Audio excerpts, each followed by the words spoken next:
Case study in the trucking industry.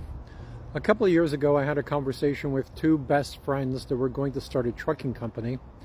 And I guess they didn't like the advice that I gave them 2 years ago because I don't think they followed the advice whatsoever. In fact, I think they did the complete opposite of what I told them to do. I said, don't do a 50-50 partnership. Yeah, but Leo, we are best friends. I don't want one of us to be on top of the other. Was their exact terms. And guess what? Just got off the phone with them, and all the money they put in to the company over the last 2 years has evaporated.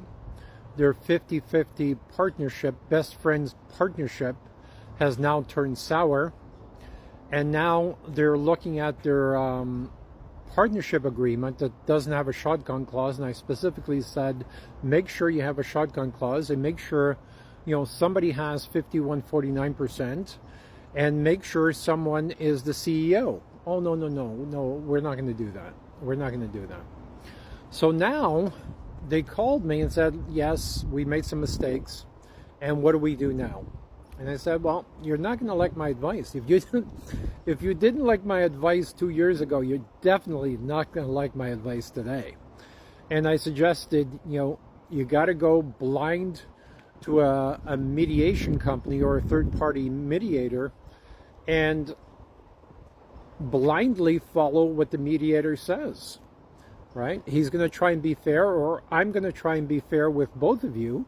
But I'm not, I've got no vested interest in your company, so I'm going to make decisions as to what makes sense for the good of the company and the employees, right? To at least try and recover some of the money that you put into this company.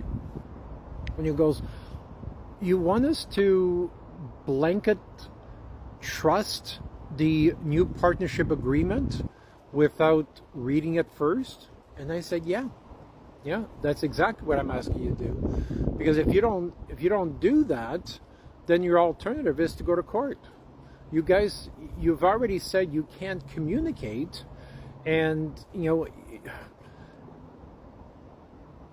and everything you try and do, he's trying to do the opposite. And when I speak with him, he's going to vote against you no matter what you do. So the relationship is gone.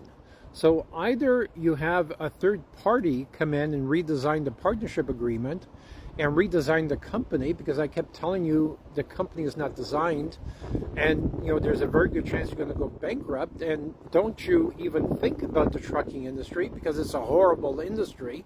You listen to none of my advice. So, why should I lose sleep to try and help you when I know you're not going to listen, right? So, I don't know, sometimes maybe you should listen to someone who has no vested interest in your company, and maybe wants the best for you because he's seen financials for the past 40 years in the trucking industry. So what are your thoughts on this? How would you solve this problem for them? Or would you just wash your hands of it and say, deal with it in court because you didn't listen to me in the first place? So I don't like doing that, and I'm still hoping that they have some reasoning skills, because it sounds like a divorce. The personality that you married is not the personality you're dealing with today, and they both have that, and they both want to win. And if it sounds like the other person is getting half a cent more, they'll sabotage it just to make sure the other person doesn't get half a cent more, or doesn't benefit from this souring relationship. And as I told them, everything is great when you're making a shit ton of money. When you start losing, people change personalities, and now they know what I'm talking about. So how would you advise them, and what do you think of the trucking industry?